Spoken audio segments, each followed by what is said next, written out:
The crew is mourning the death of some of their own, one of their own. It was a terrible past mission. A few of the mistakes that were made is number one, the captain giving a wrong navigational instructions to the pilot, and the jump that took 2 weeks of our time, and it took us to a system with a much higher quality of enemy, obviously before we were ready.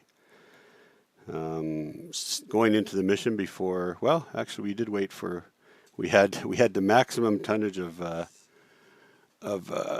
mechs that we could carry at the time. The fault was probably the way we handled the mission. We thought the mechs were the bigger threat. It turns out that the tanks were the bigger threat by far. And right when that happened, and I'm not sure what I would have done, because as soon as that one bigger mech came over the hill, we thought, okay, we got to take down that mech. And if we'd been able to take it down quicker, it would have made a big difference. As it was, big mistake when we moved to a position thinking that the tanks would be easy targets, that we could knock them out quickly.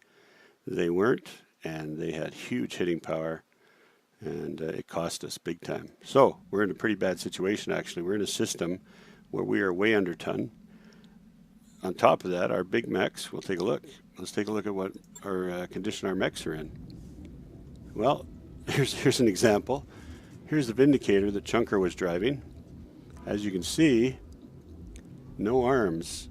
And I'm surprised he's even got his legs, because I'm pretty sure the legs were knocked off. Okay, let's take a look. So, the Vindicator, the Jenner, the Panther, the other Panther, all of them terribly damaged during that mission. Let's just move through the mechs here. Going to the Jenner.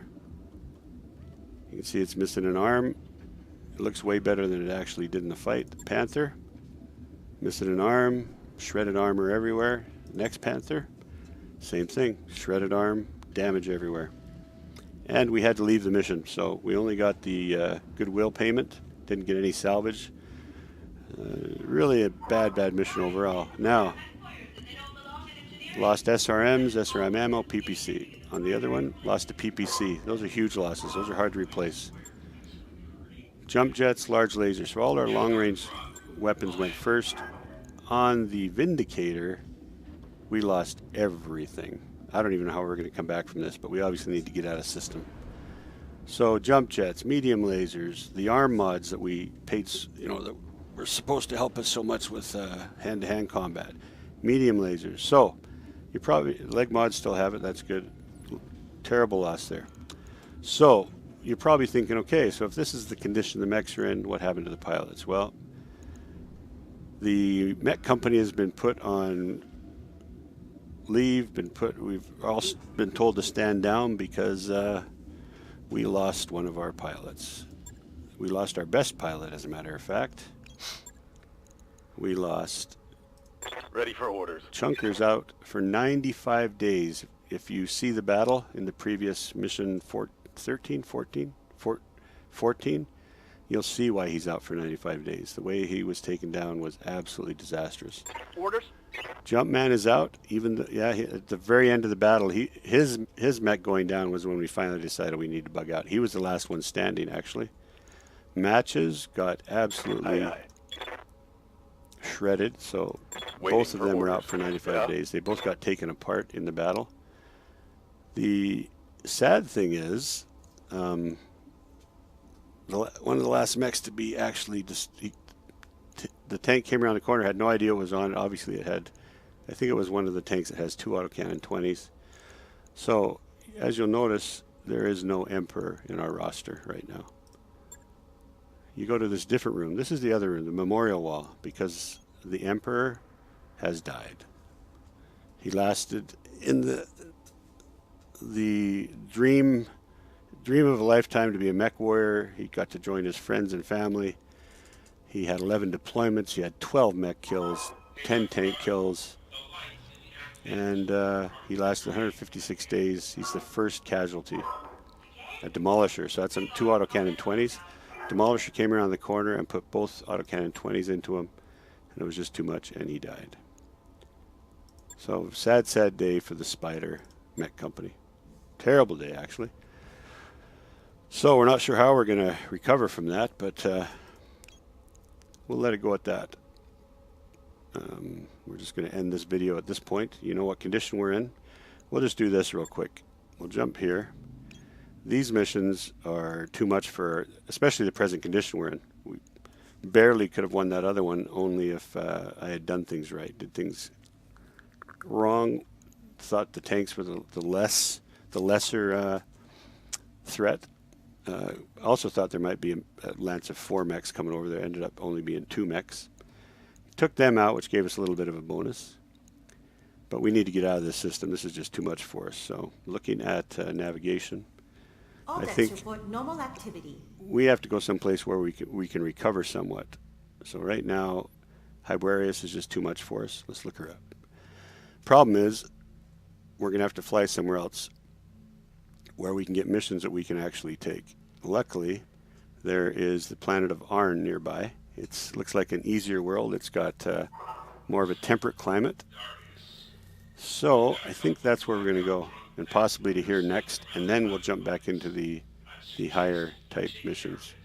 Because holy crap, did we get our butt kicked. And the company's in terrible shape financially. We can't afford to fix all our mechs and keep everything going like we were, so we need to go someplace we can get a little bit of money back. So we are going to fly to Arn, and I'm going to give that command right now. And we're going to fly there. It takes 10 days, costs us 30,000, but we need to get away from this system. Hiberius is just too much for us at this point. We need someplace where we can recover, rebuild, and still have a source of income. By your command. So there we go. Out of system. We just can't take that. But, oh no, what's happening here? Even before you arrive at the morning briefing, you can hear Dr. Murad raise voice. So I told Pinball to leave engineering at once. Yang grimaces. She showed up in the mech bay. It took 2 minutes for one of my winches to fall. Well, don't send her to the bridge, Chief. You want to calm short out again. So, Pinball is causing trouble, which is great. That's my daughter. We're not releasing her contract. Are you crazy? Confine her to barracks, build temporary quarters in an unfinished part of the Argo. Liked by Arabian pirates. Yang grimaces. When she showed up in the mech bay, it took a whole 2 minutes for one of my winches to fall.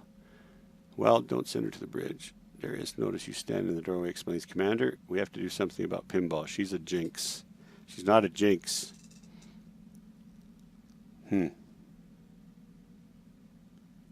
Temporary quarters. Why would I do that? I'm intrigued by what that would do in a game sense, so I'm going to click it. She's in low spirits. Later in the week, Darius delivers an update to the situation. While relocating Pinball to the undeveloped Gamma Pod has kept her out of the hair of the senior staff, and the fellow mech warrior has been hard on the lonely mech warrior. Commander, I don't know how much more she can take, but Dr. Murad and I have been monitoring things, and the strange electrical behavior in that part of the ship has subsided in the past 24 hours. I suggest we keep an eye on things and let Pinball move back to the quarters in a week or two. So she gained tags for 30 days. She'll be in low spirits. Well, that's too bad. It was her, one of her good friends that passed away, so it's understandable. Anyways, so sad day for the S.P.I.D.E.R company, the Emperor,